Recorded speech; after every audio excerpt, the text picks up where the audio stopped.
Welcome everyone. Today we have our another new episode. Then we have our world famous speaker, Mr. Eric, Professor David Smith, Professor Rob. We will discuss on VR, AR, and definitely it's very important technology. So first, I would like to give chance, Mr. Eric. Hi, welcome everybody out there watching. We're excited to have this chat. I always enjoy talking with David and Rob. What I like best is that there's so many different perspectives and they're all good. Smart people. That's good. One of the first times I realized the power of, gaming for real life is making boring things exciting to learn. I remember there's some kids built a game for sorting trash. Now, how many think sorting trash is exciting? But when they made the game, they had this assembly line, move things, and you had to put it in the right trash bin. And they made it very fast and they sped it up. So they turned it into a game. So you can turn boring things into a game. That's a pretty cool factor. The other thing is resources and fear. Like if you look what most people are afraid of, a huge portion of people surveyed would rank death is less fearful than speaking in front of a group of people, especially a large group of people. But if it's virtual, you can actually overcome things that you have fear for, or you can practice things. So that's another thing game has taught us. Games let you practice things, like flying. Right now, you can get part of your pilot's license in some places done by doing a flight simulator that you load on your computer at home and fly. So that's kind of interesting too, is you can overcome fear, you can practice things. But I think one of the biggest things is experimenting. Right now, you can experiment in things in games. Like right now, Alien Worlds has these planets and they're about to run for counselors. So every planet is having basically elections. And then they have to build their own government within the planet. So every planet can be different. That's a pretty good experiment. You can try things out and you can even work with other planets. So I think to me, those are kind of three things that are interesting: is making real life more exciting, overcoming fear, reducing costs, because you can do things that normally you'd pay a lot of money or be afraid to do. And then finally, I think the experimental part of it is pretty cool. Professor David Smith. Well, Sri, thank you. I agree with Eric. As you begin to look at gaming and simulation to really impact real life, it's kind of where we see the metaverse heading in many different ways. Uh, but it's a market that is really growing. The global gaming simulation market in 2020 was a little bit under $5 billion, and is projected to reach about $25 billion at least by 2030. And the metaverse is probably going to make that steeper too. And gaming simulation uh, for real world is a tool that recreates the real world situation. And it really is composed of a lot of components. The system, the inputs, the hardware. We're seeing AR, VR, and 3D type of things involved in this. We're seeing 360-degree cameras beginning to be put in place, and really a lot of changes as we begin to look at it. And it's really growing across the globe pretty strong, with fairly similar market uptakes in most of the regions of the world, and really how it's going there. You see it though really hitting places where the hardware, software, and even services in this instance come in play in how they're worked. Uh, they also, though, this type of gaming simulation can be used for training, for academics, for predictive analytical purposes. And it uses many, many different types of things like gaming panels, wheels, boxing gloves, paddles, other things as you part to get to it. I first was exposed to this years ago in what we did inside the military with the way we took our real world gaming simulation, our desktop gaming simulation, and moved it into a computer based gaming simulation as well. And Rob loves to talk about digital twins. Digital twins is an integral part going forward of where we see gaming simulation going and how it can be done. And it's going to be in many, many, many different industries and really take the places out there. So this is an area that I think has a lot of legs. It's going to be used in many, many industries. We're beginning to see it used in its infancy right now in education, from both K through 12 and in some higher education as we look at the forward going. And particularly in places where they are teaching you simulations, where they're teaching you strategy, where they're beginning to judge reactions and like that. So uh, from a market perspective, there's a lot of ways to go with it. And it's one that I think we're all going to have fun with going forward. So, Sharif, first comments?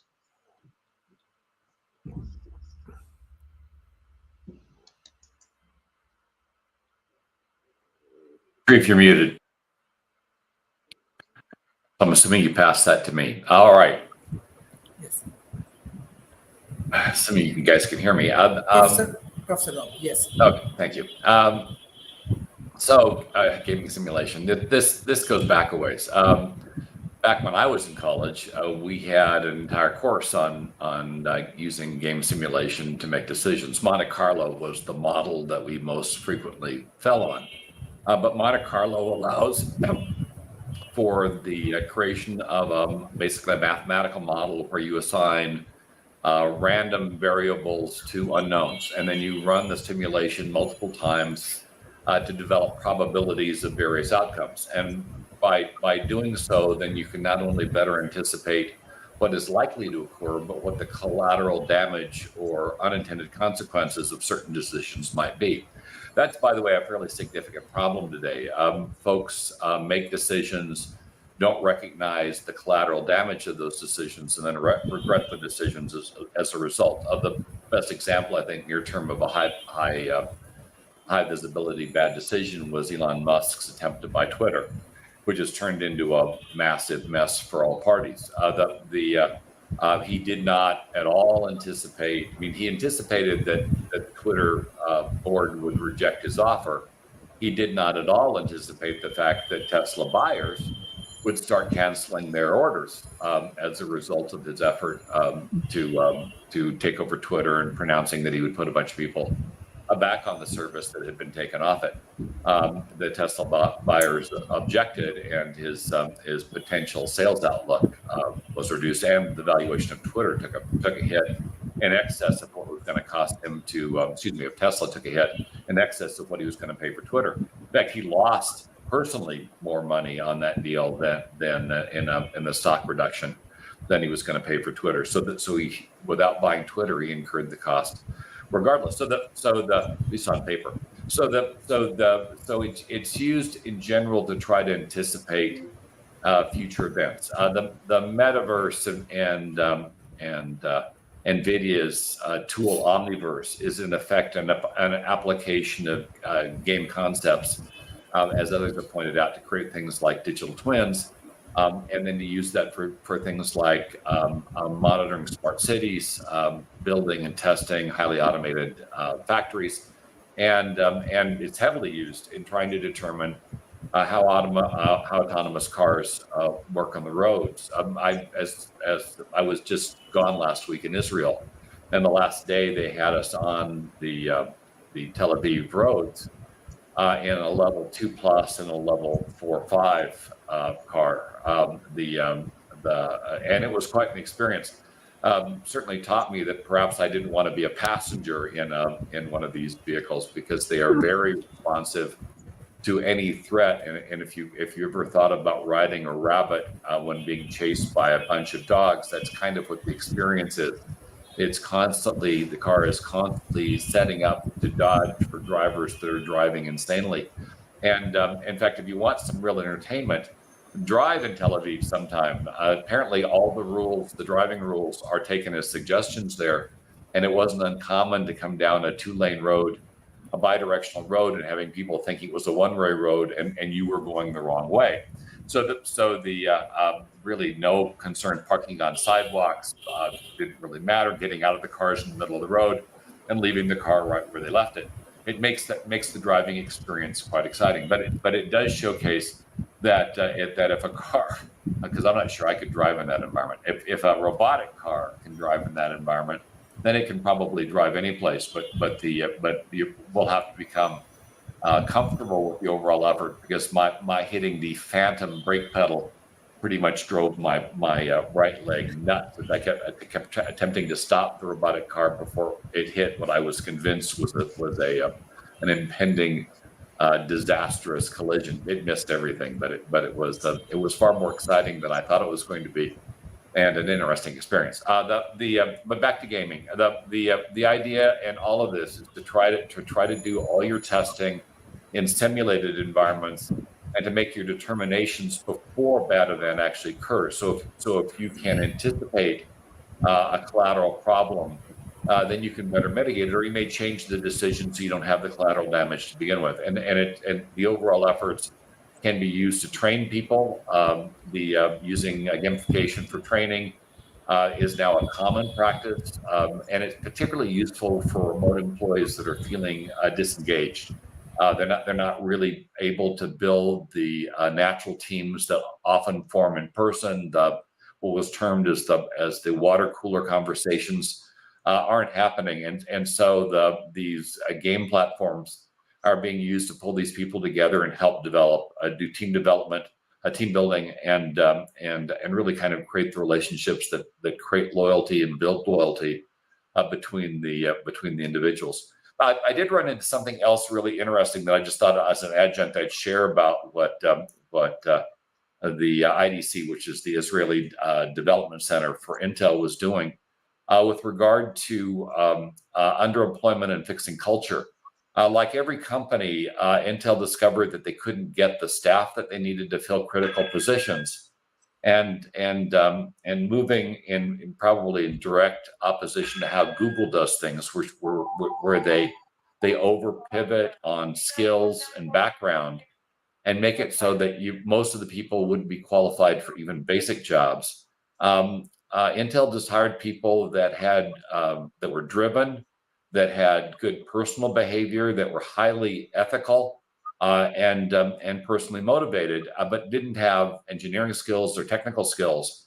And then they trained them. And what they found was those employees were more loyal, they were more dedicated to the job, and they directly addressed some of the behavioral problems in the companies that had come from schools that had evidently reinforced misogyny, abuse of women, and generally bad behavior. So they hired on good behavior, and good behavior is what they got. And they found it was far easier to train the technical skills than it was to take somebody that had bad behavior and train them to have good behavior. And the end result was not only the ability to fill these positions much more quickly.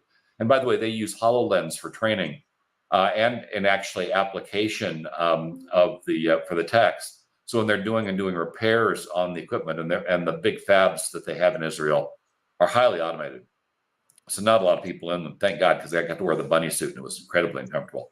And so these guys can come in, and the HoloLens walks them through every repair. It shows them what tool to take, tells them points to where the tool goes, shows them how to use the tool, tells them what torque to put the tool on. And takes them step by step, all visually with it, and of course it's very similar to what you might do in an AR or a VR game, in terms of how you might determine your foes or use your weapons or whatever. And the end result is they're able to ramp these people very quickly, and they were able to fill the outstanding recs with people that were loyal. They treated their peers very well. They treated women and minorities well, and these employees, instead of being problems, became examples of how to behave for the people that were behaving poorly. And so in effect, they raised the entire tide and helped them create a better company. And interesting thing on Intel, they're now using IDC as the template for how to turn around the entire company. So it's a fascinating exercise and how to fix problems that are endemic in technology firms, which have been problematic. So using gamification, using innovation, creativity, you can do a lot of things that we could not do in the past, but it still goes back to the core beliefs that were decades old, that you can use game methodologies like Monte Carlo to simulate the world, anticipate problems, and be better prepared for them, and in the end make better decisions. So it's an excellent way to improve the overall operations of a company. And to be frank, it's actually quite a bit of fun. So sometimes doing stuff that's fun can actually be beneficial. Very interesting discussions. Dr. Eric, especially World Talent Economy Forum, we are working more with developing nations and the grassroots level people engaging with countries like India, Bangladesh, Malaysia, Indonesia, and these are the countries. In fact, is that in terms of technology and technology oriented things, still we do not have enough progressions. Uh, Still we have lot of challenges, lot of problems. uh, if you go for automation, even your metaverse, I think still we have to go a long way. So fact is that like how we can uplift these communities, and especially I think that the big company, the large company from USA, they can do a lot of work in these communities. How we can get more support to make your dream true.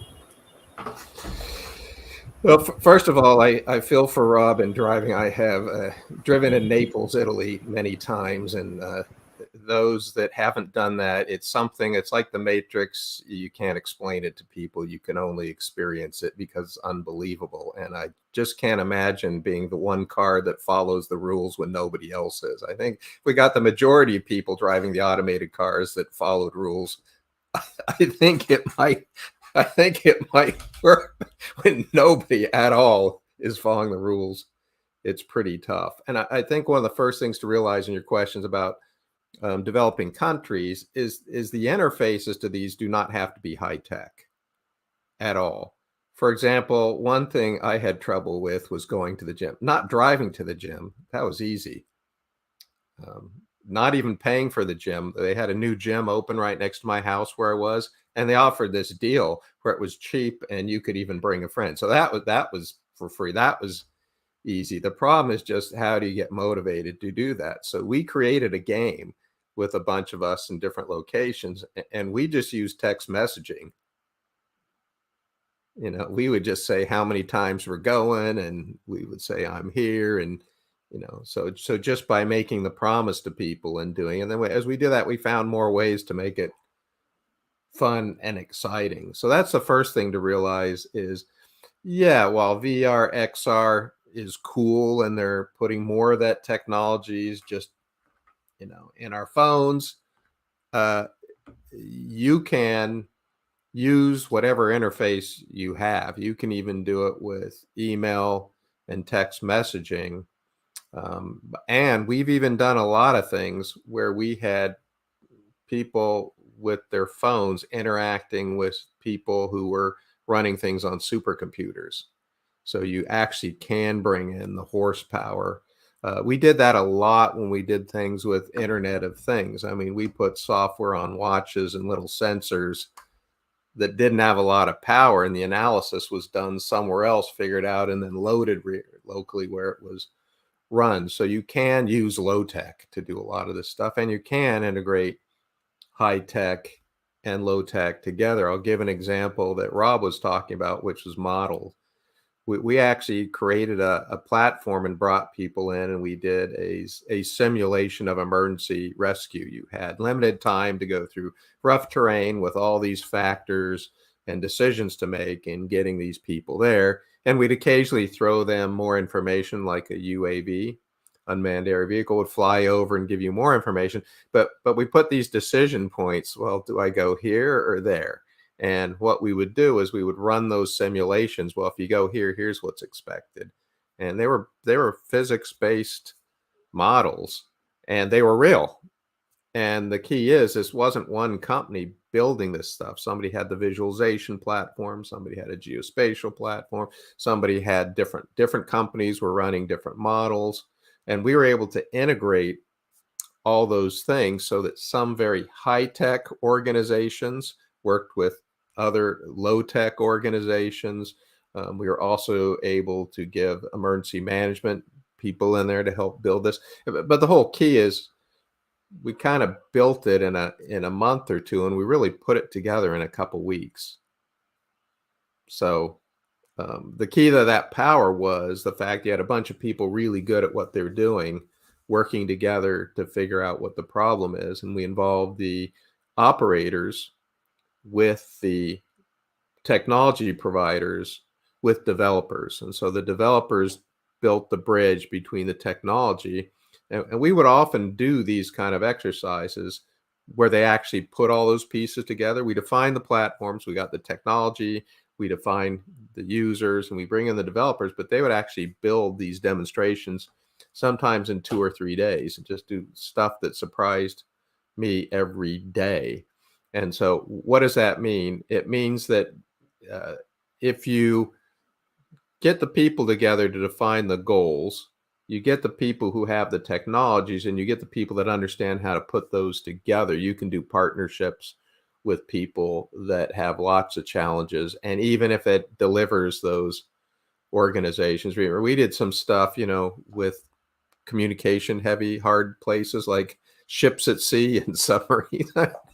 Sometimes you can't send very much in those limited, that was before all this stuff. Sometimes you couldn't see very much. So we had supercomputers doing lots of work, but just giving people what they need at the speed and technology that they could absorb it at.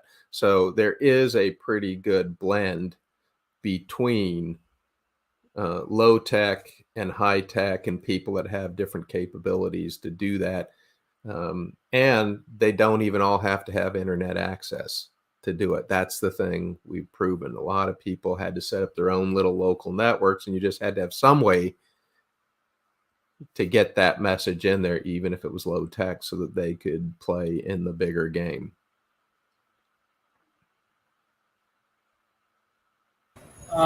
Professor David Smith. Eric is so much right. There's so many different ways with high tech and low tech to begin to start using this technology. I remember back with some of the first gaming simulations I played way back when. It actually was done on paper coming out of the terminals, trying to play some games using X and O's and other symbols like that as part of the process. So that's letting you know kind of how old I am as you look at that, as you go back into this type of simulation. And we've seen them come a long ways. One of the first gaming simulation that was really interesting was the Microsoft Flight Simulator that began to hit mass market. And there's so many new ones since then that are even more graphical, more realistic and things. One of the new ones is Flight Training X-Plane, which is one of the new ones. We're seeing them for driving simulations. I was recently walking through a high school, and they had an entire room of gaming simulations set up to teach high school students how to drive a car. Not out in the car, but with steering wheels and brakes in there. And Rob, that might be your help for hitting that brake panel, is to do it some there. And I see yours behind you with the same way there. But those are some of the other ones. You've heard me mention before with the military training. Some of those simulations have become so realistic, particularly when you put an AR helmet on and begin to use it, where instead of having to build many, many different simulations of cities and differences, you can do a fair amount of that just using the gaming simulation going forward and using AR and VR as part of that.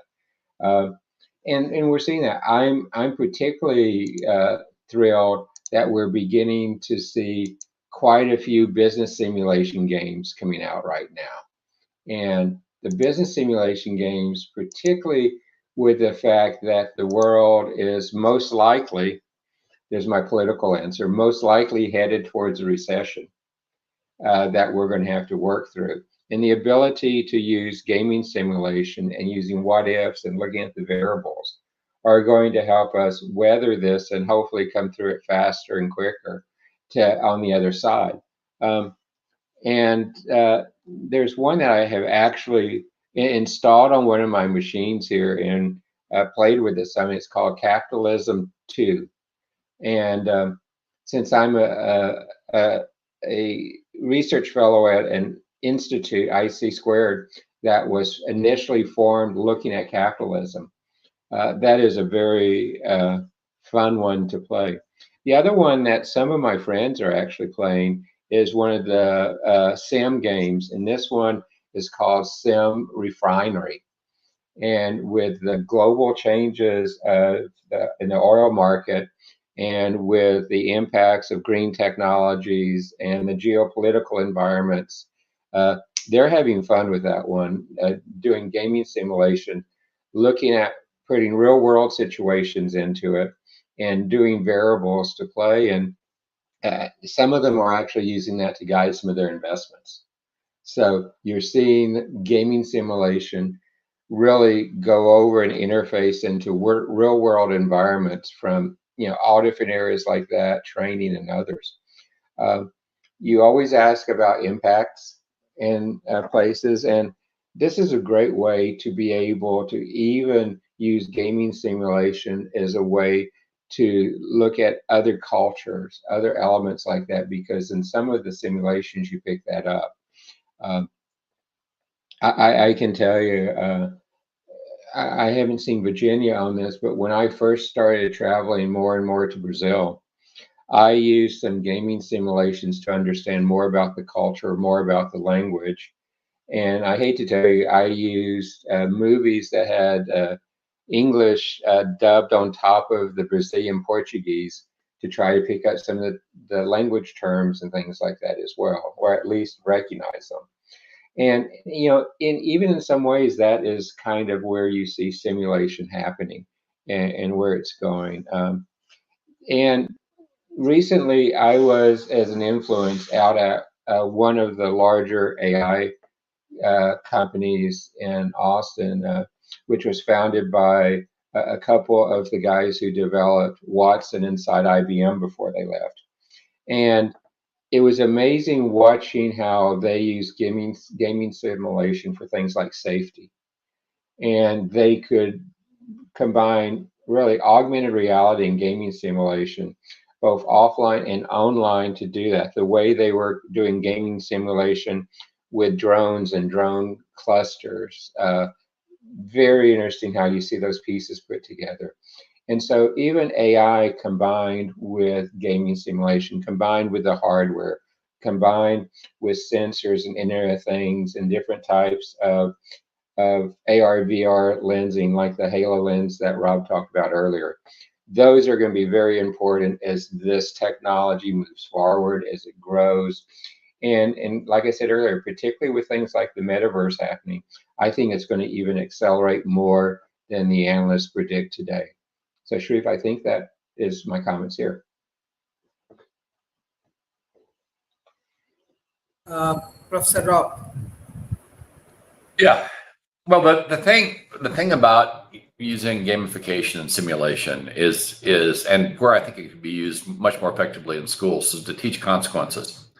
Some of the biggest disasters I've walked in on are a result of executives that don't think ahead more than one move.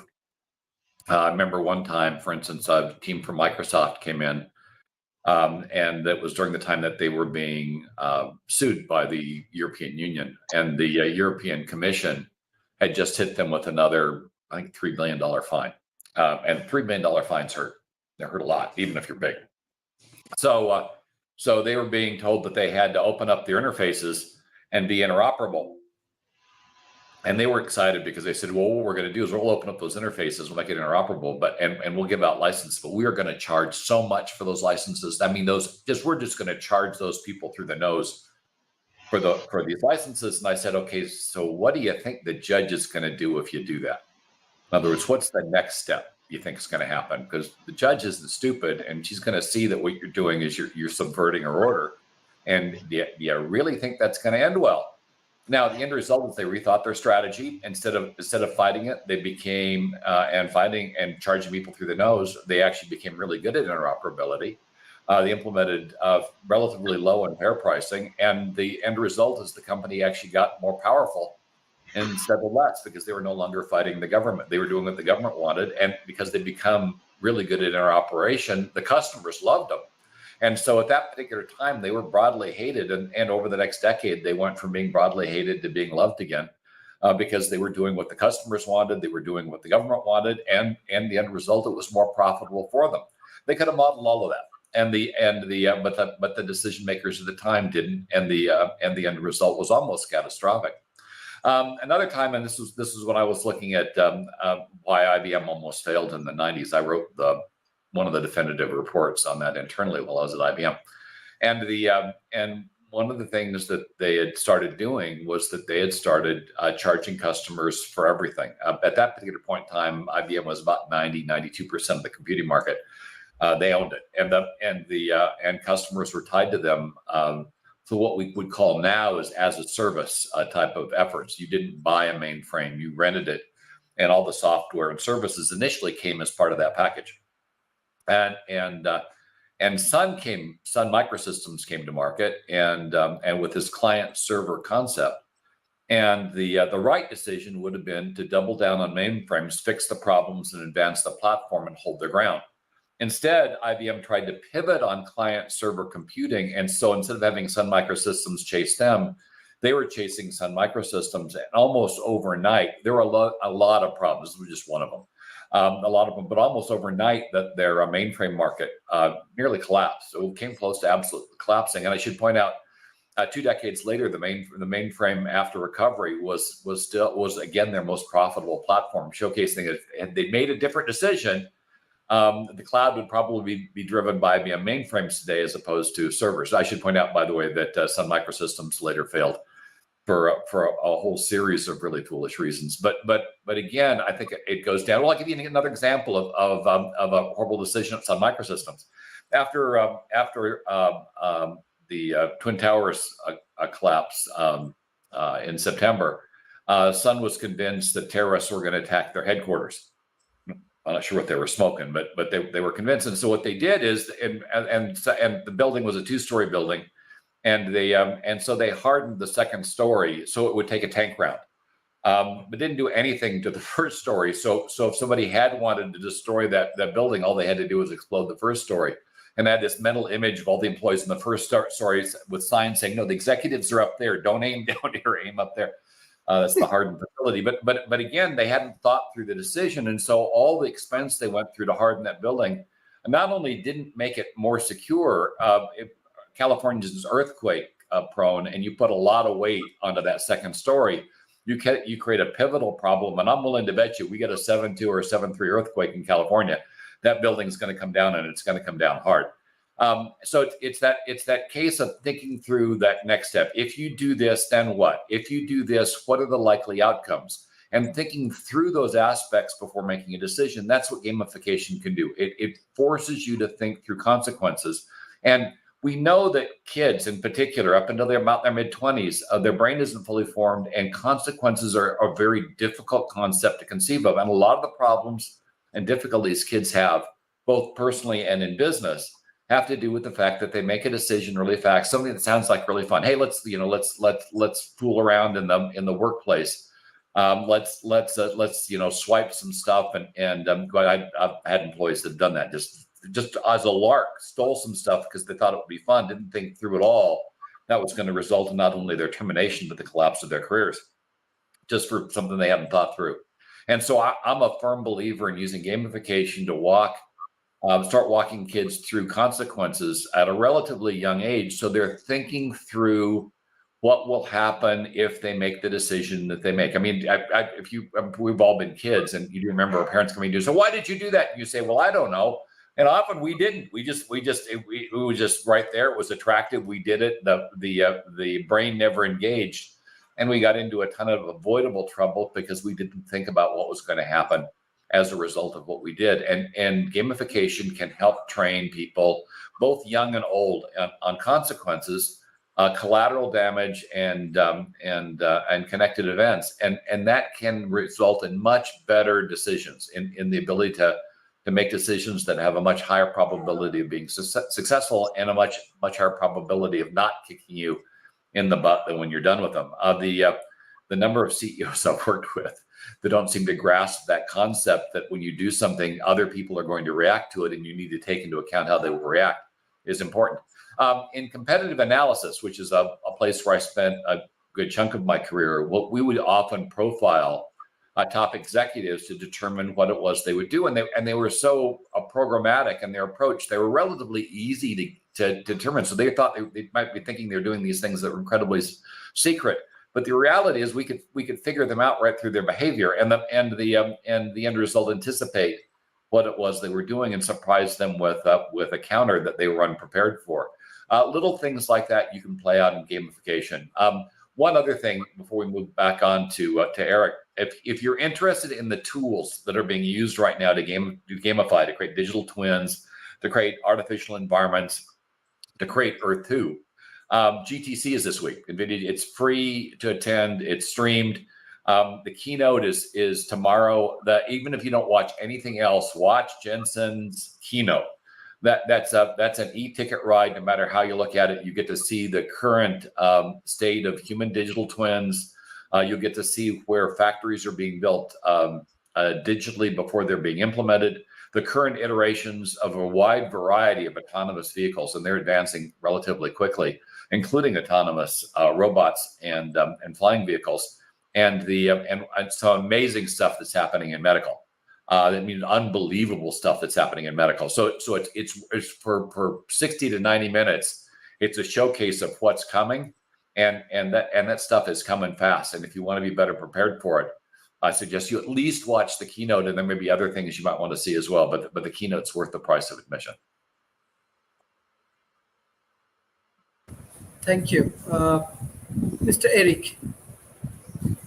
I think it's very interesting listening to David and Rob talk about the interface and back and forth between real life and gaming. And I remember the government kind of company that works for the government had this idea along with some government people that they were going to make a training app.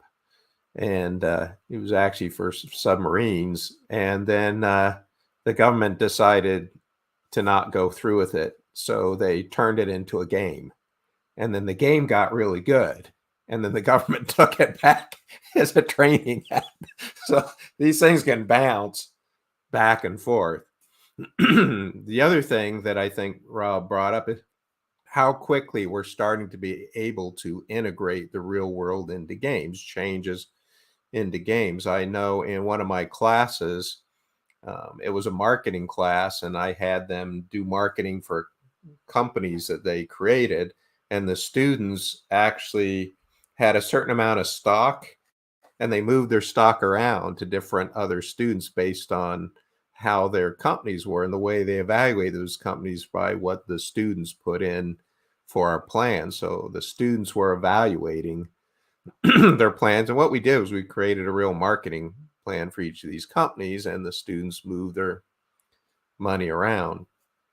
But some of the other work, though, was how do you rapidly take, we talked a little about, defense, military emergency planning.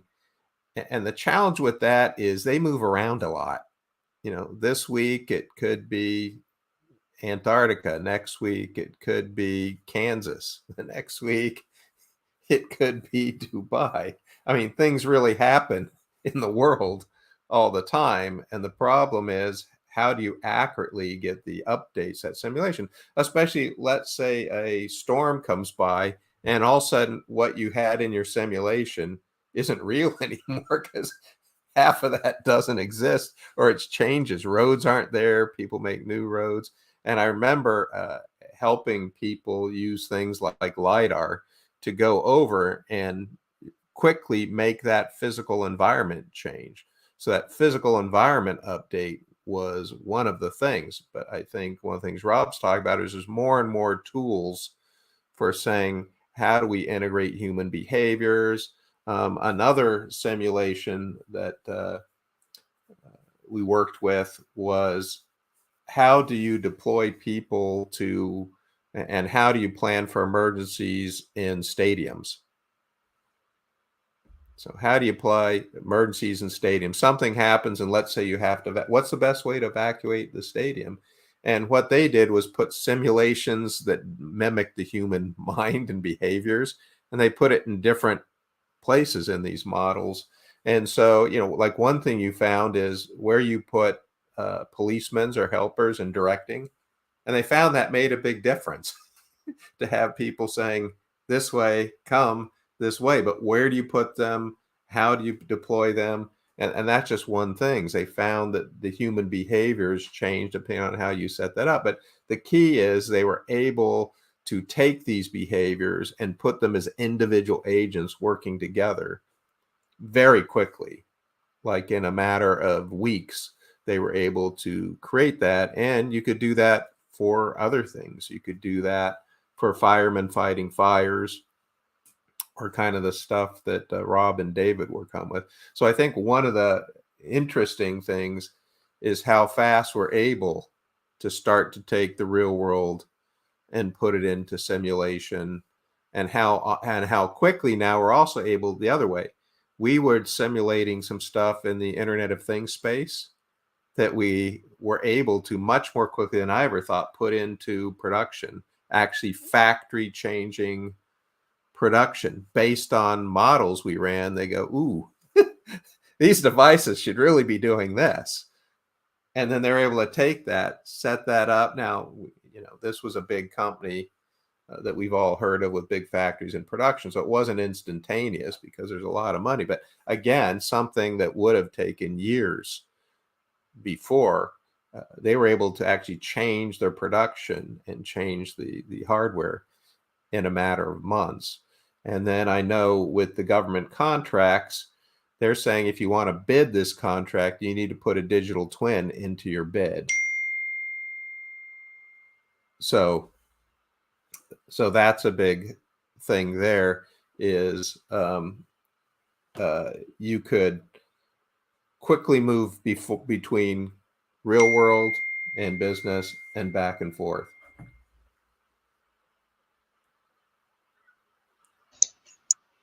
Professor David Smith here. I like to echo the fact that this has been a good discussion. Sometimes when you have topics as broad as gaming simulation and how games can be used in the real world, you get great insights, not just from understanding the technology, but hearing the stories, how they're used. And stories, when you're beginning to understand technology and its applications, are some of the best ways for you to begin to internalize it, begin to put it in how you can take advantage of it. Gaming simulation is a tool that by its very nature wants you to begin to use group simulation. The better ones are built for multiple people to be involved in the gaming simulation at the same time, so that you can inject more variables, get more outputs from it. And gaming simulation is a tool that is getting widespread acceptance. I too remember the days, like Rob said earlier, where you begin to use Monte Carlo simulations. Then you begin to take those and take the basic manual Monte Carlo simulations, then to put it in the computer and begin to build it, and then build complex variables around them. And then you would take those Monte Carlos and combine them with simulation tools to bring even deeper richness into it, and then feed it real world facts that made it, again, even richer. So there's a lot of ways you can take the basis of what has gone into gaming theory and gaming simulation and apply it in the real world. One of the places where I saw a lot is I have done a lot of consulting work with the National Geospatial Intelligence Agency, which is looking at how to use maps, how do you use 3D imaging and things to be successful. And I was always impressed with the way they would begin to take all of their various signal types. They're not just imaging, but hyperspectral, multispectral, all the other ones, and begin to combine them and to build a complex model that they could then do simulation with, from flying airplanes through it, from seeing what happens in space if you do this, or taking operatives on the ground and having them go through a compound and over walls and inside buildings and rescuing people. So very interesting applications of it. And Sharif, this is one like I started with earlier. If you look at the market sizes on this one, this is really a growing market side. COVID and the pandemic accelerated it because our requirements for training, our requirements, as was said earlier, to make people who are working remotely feel like more part of a team, and all those elements have accelerated as well. And we'll see it's going. The dramatic growth in computer hardware, software, and connectivity are some of those driving elements that are going to make this even more attractive. And we're seeing those growth of hardware and connectivity springing up all over the world. And that's going to also help this become more pervasive as we're going forward. But Sharif, you always pick fantastic topics, and you've done it again today. So thank you. Thank you. Professor Rob. Sure. The thing with applying gaming concepts to decisions, to real world learning, is the fact that you can do a lot of things in simulation that you would otherwise have to do in the physical world. And the benefits are the mistakes you make in simulation are nowhere near as painful as the mistakes you're going to make in the real world. David Smith brought up a flight simulator.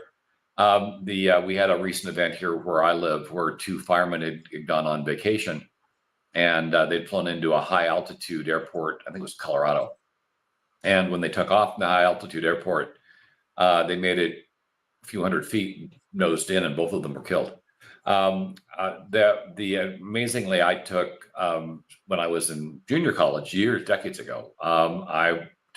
During lunch, I would sit on the flight simulator and play around with it. And one of the lessons I took on that had to do with density altitude, and the fact that on really hot days at high altitude, the effective altitude is much higher, and the plane's lift is substantially reduced.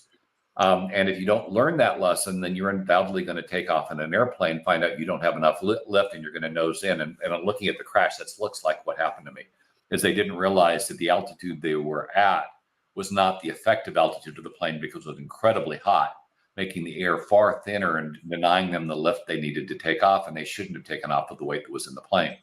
But that was something they could have learned in simulation, and had they learned it in simulation, they'd still be alive now. And that's kind of the benefit of applying game concepts to decisions is you can have catastrophic outcomes. You can experience catastrophic outcomes, but it's all in simulation, and so there's no real damage done. Some of the best simulators I've had over the years were stock investing simulations, which kind of teach you really quickly that unless you stay very engaged, day trading is a fool's game. Eventually, it's going to come back to haunt you. Much like gambling, the odds are with the house, and so the more you trade, the lower, the greater the odds are you're going to lose. Same thing with gambling. Playing gambling simulations will tell you over time that if you want to gamble, the best way to gamble is you go and bet everything once, win or lose, and your odds are better than if you spread that money out and bet a number of times. The more you bet, the probability of your losing increases. And once you learn that, you recognize that gambling, unless it's a skill game like poker, where very skilled players can make a living. But most of the other games, regardless of what we see on James Bond, is a losing proposition. People lose fortunes on it, and the longer you play, the worse it gets. It doesn't get better. And so these are lessons you can learn without spending a penny in simulation, and hopefully not lose your house and marriage and everything else, which a lot of people do when they're gambling. And then going into business, looking at the outcomes of underlying decisions. I remember a decision a few years back that I studied where one of the ex-heads of IBM sales took over a company that was in restaurant supply. Good lesson: never have somebody that has no experience in the business run that business. But that being said, he was convinced the problem was number of salespeople. So he ramped up this, and this company was marginally profitable, had been profitable for years, family-owned business. I think been in business for 30 years. He put it under a year. Spiked the costs, got costs well ahead of revenues, brought on board a bunch of salespeople that couldn't sell the products to save their lives, and cratered the company. And that could have all been done in simulation, and the company didn't need to die. So the thing to learn here is, when given the opportunity to do simulation, use that opportunity to understand the implications of the problem, and at least enter the process informed. Otherwise, in effect, you're experimenting with real money, with real lives, and with real outcomes. And the outcome, the more you do it that way, is invariably going to get worse over time, because the odds are against you in that kind of a concept. If you're not doing what was the old term? If you fail to plan, you plan to fail. This is all part of planning. Thinking through the implications of your decision, thinking through how the other parts of the decision work and interoperate, and thinking through the reaction of the market, the other companies, the other moving parts that surround the decision, can result in a far stronger decision and help you avoid company killing disasters. And it's incredibly important in terms of training people on how to do things in a very measured way. We had a comment that came in. I'll see if it's something again. Oh yeah, no, nothing. So that's it. It's this gamification. It's all part of simulation and learning. But the more you learn to make decisions after understanding the implications of those decisions, as opposed to firing from the hip, the better off you will be, both in your career and your personal life. Even using a model of marriage is I once sat at a table we had in the one company I was working with. The head of sales was convinced that we could sell more stuff to IT if we had really attractive women selling it, which was actually true. It did in fact work that way. And I sat at the table one year at a Christmas party with these women, and every one of them could have been a model, and every one of them was divorced. And I couldn't quite understand why. And everyone, by the way, was divorced because their husbands cheated on them. And I couldn't understand why. And so that was the topic of conversation: is why in the world are you guys divorced? I mean, you're gorgeous. By the way, I was married at the time, so I was pretty safe. But what they described to me was that they were attracted to men that took them out and wined and dined them. These were good-looking guys. They treated them like queens. But what they didn't realize is these guys were hunters, and they really enjoyed the hunt. And so that they weren't about being married; they were about acquisition. And so if they'd simply thought through the behavior they were observing, and the fact that these guys liked multiple women, to be dating multiple women, that they told all the women the same things that they wanted to hear, and they were very good at manipulating women to doing what it is they wanted, that the marriage probably wasn't going to work out well. That they were not going to be happy in the marriage, and they were undoubtedly going to cheat, and the marriage was going to come apart catastrophically. And so thinking through the implications of why they were attracted to these men, and why that attraction was contrary to the life they wanted, because the women weren't cheating. The women wanted kids, they wanted a home life, and the path that we're on was never going to result in that. They were always going to cycle through men that were going to cheat, and they were always going to not understand why these men weren't honest and didn't have integrity and didn't stay married. And the fact was they were picking men that weren't honest, that didn't have integrity, and didn't want to stay married. And so the outcome was preordained. With simulation and gaming, you can teach somebody this stuff. So you recognize the behaviors that you're seeing are not the behaviors that you want to participate in. And whether we're talking about marriage or employees that working for you or bosses, I see a lot of people, for instance, that end up with bosses that are total assholes. And that's my personal view is you get out of that job. I don't care what your excuse is. You get out of that job as fast as possible, because it's going to do career damage to you. It's going to damage your outlook on life and whether you trust managers going forward, and it's going to create a lot of aggravation and stress that's avoidable. And again, you can simulate that. You can see what it's like and see how miserable you're going to be, and recognize that picking the right people to work with is as important as picking the right company to work for. And understanding all those implications can go a long way. And you don't necessarily have to bring up a computer program to do this. And a lot of times it's just thinking through what's going to happen long term if this behavior, this instance, this decision stays in place. So it's a great way to think through things as well. Game it out. If I do this, they'll do this. If I marry this woman, what's going to happen to my family? If all these things that I'm sweeping under the carpet, if they come back to haunt me, what then is going to happen? And if I'm creating the probability of a divorce, or creating the probability of having to quit early, or creating the probability that somebody in that department is going to go postal. Postal is a term we use here in the United States when an employee becomes violent, and it was a result of a number of employees going into workplaces with weapons. I should point out that my closest experience was that when I came into technology, it was originally to run HR for a factory. And the reason I didn't take the job is I found out my predecessor had faced down a shotgun by an angry husband who had felt that the HR department had not protected his wife from a misogynistic manager well enough. He didn't die, but I had no desire to have to enter that kind of an environment. And I changed career paths.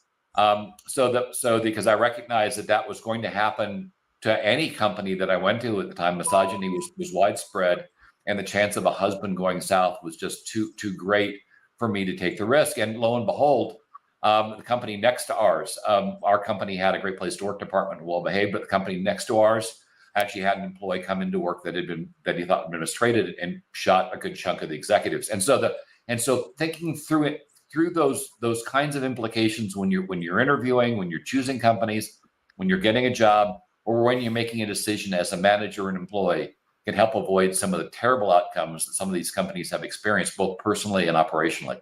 So it's an important field of study, and it's an important thing to understand that you can game things out.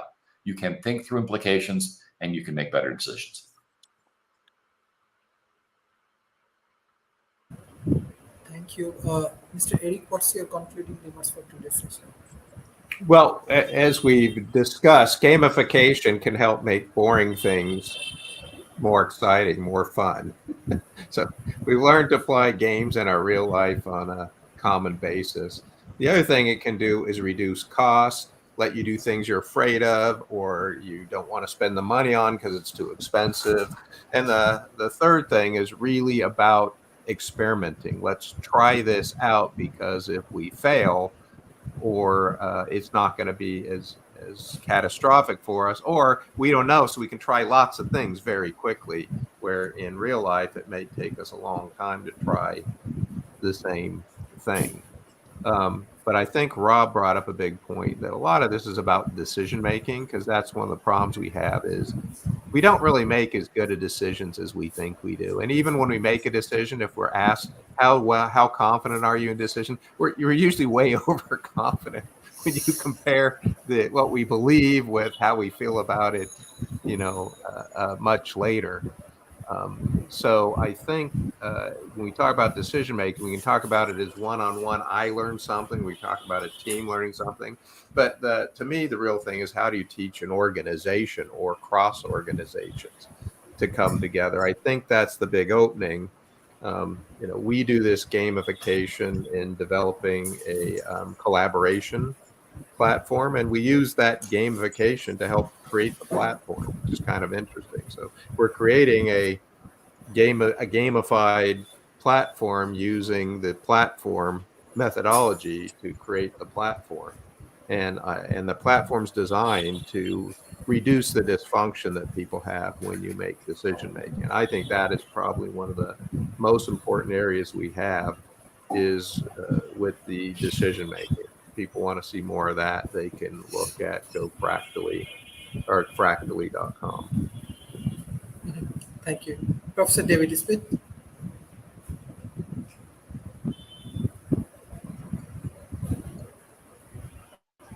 Can I just say ditto? Because that's almost what I would say here is that this market is one which is going up and really expanding. I just got a couple of Twitter hits from people who are actually using this type of gaming type simulations in a first responder role in the Puerto Rico and the Dominican Republic right now. And they're beginning to look at, because of the hurricane that just went over those two islands, how you can begin to use that. So that's a great real-time example of how this technology can be brought to bear on problems that are, like I said, happening in real time right now, particularly with some where there was over 30 inches of rain in less than 12 hours.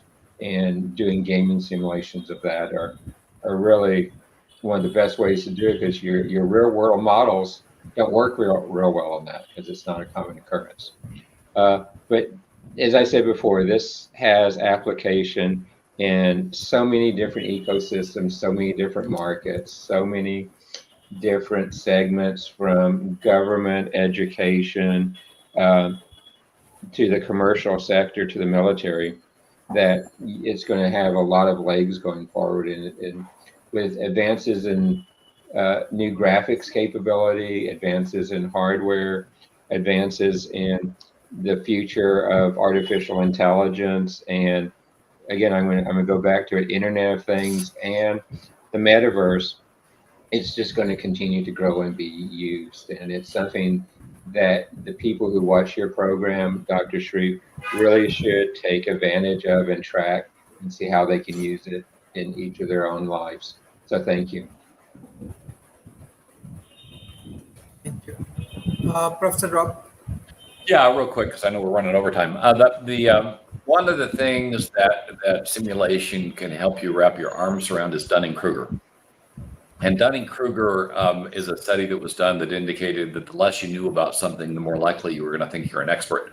And it can lead people to make some really horrible decisions. You've certainly, and I have a nasty habit of watching this, but people represent themselves in court. Often, even if they're attorneys, there's an old saying in the law profession that has something to do with the fact that the biggest idiot is somebody that if you represent your court, you have an idiot for a client. You just don't do it. And yet, often what we see in bad decisions that occur are people that are not experts making decisions as if they are experts making, like, medical decisions. If you recall, Steve Jobs towards his end indicated that if he had listened to the doctors and not alternative medicine, he wouldn't be dying. That because they didn't catch the cancer soon enough, he just decided not to go down the traditional remedy path and go to alternative medicine, and the alternative medicine path rarely works. So and it didn't work for him, he died. So learning about, it's why I wake up every day when I'm making something. I do have Dunning-Kruger here. Let's make sure I know what I'm talking about. But making sure that you're well informed, and simulation and gamification can help you at least understand your own limitations, and certainly help you avoid making a mistake in real life that you otherwise might have made. And there are simulations that are out there that can allow you to do everything. You can simulate game stock trading. You can simulate life decisions. You can simulate. Increasingly, you're going to be able to simulate the automobiles you're going to buy. A couple of the big automotive OEMs are going heavy with the Omniverse, and you'll be able to actually test cars in simulation before you buy them. So that'll be fun. And certainly, with regard to what NVIDIA is showcasing this week, with Omniverse Digital Twins, you can simulate large-scale complex structures long before you do it. And as you point out, when they built their last headquarters, I walked through that headquarters long before they laid the first brick in the virtual world, and I saw shadows and lighting impact and traffic movement, and all the things that you would typically look at after the building was built and realize that we did this kind of wrong and we need to move a wall or we need to do something different. That was all done before the structure was ever put up, clearly saving them millions of dollars in what might have been bad decisions otherwise. So recognizing we have the technology, recognizing technology becoming incredibly easier to use, and that there really is no excuse to making nearly any decision without at least going through the exercise of understanding the full implications of that decision, so that if it's going to behave badly, it behaves badly in simulation and not in the real world. People can make better decisions. We have the technology. We can rebuild them. But the reality is this gamification and the related technologies can really help companies make far better decisions than they have been, and probably assure their future and happier and better employees as well. So good session, good topic, and I'm out. Thank you everyone for joining today's session. You know that World Talent Economic Forum, we start our operation from South Asia. We are collaborating with university, industries, and different government agencies. So we need a lot of your support. Especially we want to invite all of our speakers to South Asia. Already we are starting our project with Dhaka University, and we propose 20 speakers from World Talent Economy Forum for this high quality conference in Dhaka University. The universities, especially those who want to organize conference, they can communicate World Talent Economy Forum. We have very, very high quality speakers and we can work together. And beside that, we are focusing on different research projects and we are developing our lab. Those who interested to join with us, you can. So thank you, Mr. Eric. Thank you, Professor David Smith. Thank you, Professor Rowe, for your excellent contribution for World Talent Economy Forum. Thank you. Bye-bye and take care.